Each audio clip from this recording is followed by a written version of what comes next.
नमस्कार मित्रों, युवा साथियों, विशेषकर किशोर स्टूडेंट्स।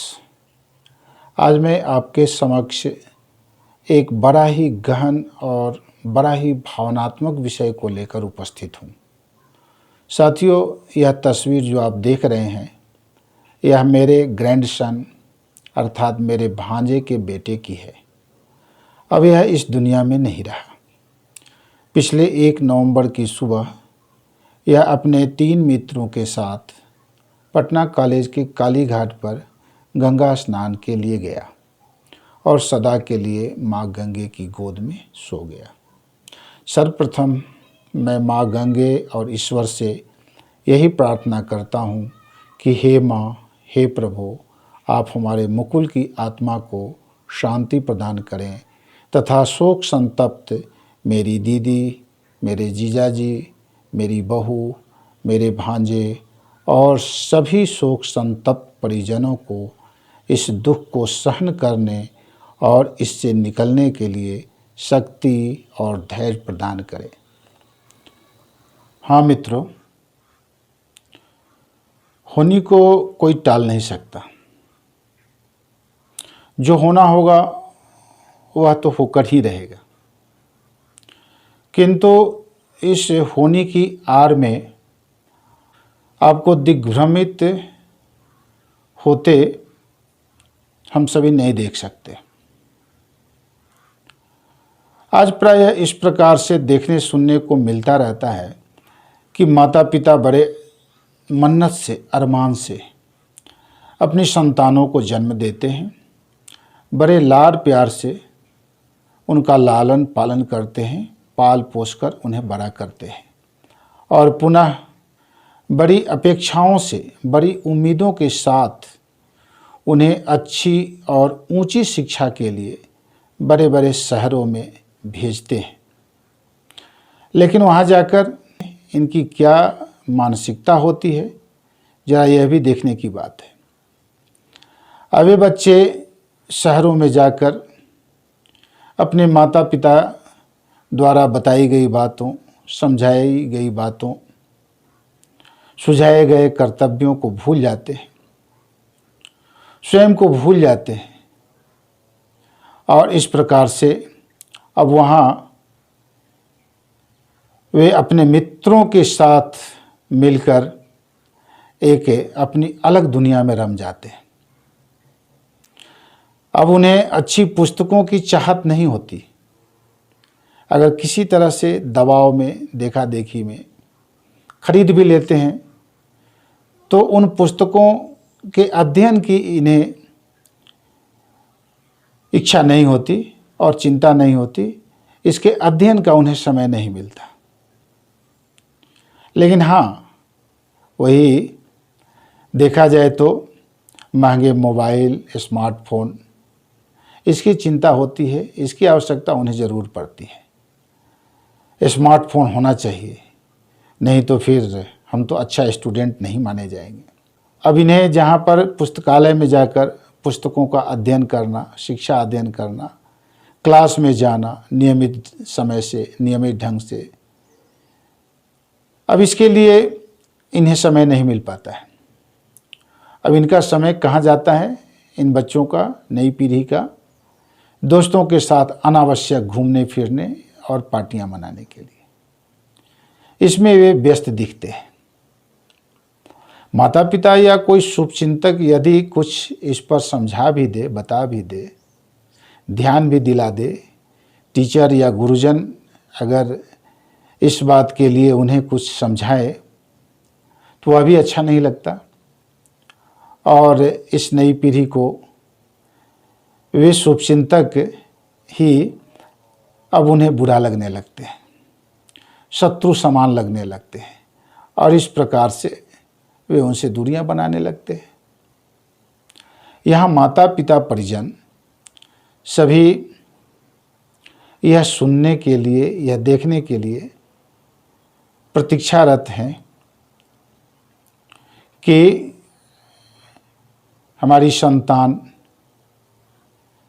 जो वहाँ विद्या अध्ययन के लिए गई है, हमारे लिए कोई सुखद समाचार लेकर, सुखद भविष्य लेकर वह संतान आएगी। परंतु देखा जाता है कि कोई फेल होकर वहाँ से आता है, कोई बीच में ही अपनी पढ़ाई छोड़कर वहाँ से चला आता है, कोई प्यार की जाल में फंसकर वहाँ से चला आता है, कोई मित्रों की जाल में फंसकर अपनी जान ही गंवा बैठता है। और तो और कोई अगर पढ़ाई भी कर लेता है तो वह अपने आप को इतना महान समझने लगता है कि जब वह घर वापस आता है तो अपने आप को अपने माता पिता से बहुत बड़ा समझने लगता है और अपने माता पिता उन्हें अब छोटे और तुच्छ दिखने लगते हैं। और कोई है, ऐसे भी विद्यार्थी हैं, ऐसे भी हैं बच्चे जो कि अपने माता पिता और परिजनों की अपेक्षाओं को पूरा कर सही सलामत घर वापस आते हैं। घर को उनकी वापसी होती है और वे अपने माता पिता को खुशियां देते हैं। प्यारे युवा साथियों, मेरा उद्देश्य आपको डांटना फटकारना या आपको नीचा दिखाना नहीं है। मेरा उद्देश्य आपको आपसे परिचय कराना है। मेरा उद्देश्य आपके अंदर छिपी हुई सकारात्मक शक्तियों को दर्शाना है। हमारे स्वामी जी ने भी कहा था कि each soul is potentially divine, अर्थात प्रत्येक जीव के अंदर, प्रत्येक व्यक्ति के अंदर, प्रत्येक आत्मा के अंदर एक आणविक पावर है, एटॉमिक पावर है, आणविक शक्ति है। आवश्यकता है सकारात्मक ढंग से उसको विस्फोट कराने की, उसको जगाने की। मैं यह नहीं कह रहा कि आप दोस्त मत बनाइए, मैं यह नहीं कह रहा कि दोस्तों के साथ घूमिए फिरिए मत, मैं यह भी नहीं कह रहा कि आप दोस्तों के साथ मौज मस्ती मत कीजिए।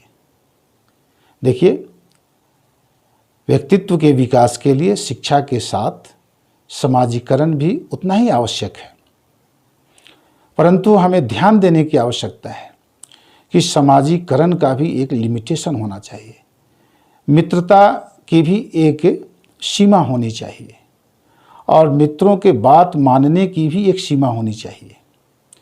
माता पिता की बातों को तो हम बड़ी जल्दी, बड़े सहज ढंग से इनकार कर देते हैं, ओवरलुक कर देते हैं, किंतु मित्र की छोटी से छोटी, अनावश्यक से अनावश्यक उनकी इच्छाओं की पूर्ति करना, पालन करना आप अपना पुनीत कर्तव्य समझने लगते हैं और ऐसी स्थिति में उनके साथ घूमना फिरना अनावश्यक रूप से आरंभ कर देते हैं और यही आपकी अवनति का कारण बन जाता है। तो प्यारे युवा साथियों, आप यह मत सोचिए कि आपको किसी भी प्रकार की क्षति होती है तो यह आपकी व्यक्तिगत क्षति है। नहीं, यह आपकी व्यक्तिगत क्षति नहीं है और यह क्षति मात्र आपके परिवार के लिए क्षति नहीं है, बल्कि आपकी जो क्षति हुई है यह पूरी क्षति पूरे समाज के लिए होती है, पूरे राष्ट्र के लिए होती है। क्योंकि जो आप हैं वह सिर्फ अपने लिए नहीं है, अपने परिवार के लिए नहीं है, बल्कि आप समाज और राष्ट्र के धरोहर के रूप में हैं। क्योंकि आने वाला समय आपका इंतज़ार कर रहा है। माँ भारती आपकी प्रतीक्षा कर रही है। मेरा लाल पढ़ेगा लिखेगा, पढ़ लिख करके मेरी सेवा में आएगा और देश का मान सम्मान रखेगा, इसका मान बढ़ाएगा, ऊंचा करेगा। तो हाँ दोस्तों, इस बात को भली भांति समझिए, इसको सकारात्मक रूप में लेने की ज़रूरत है। फिर एक बार मैं कहता हूँ, होने को कोई नहीं टाल सकता, होना है वह होगा। विधाता ने जो लिख कर भेजा है वह होगा, लेकिन हम उस होने की आड़ में स्वयं को गलत रास्तों पर नहीं ले जा सकते।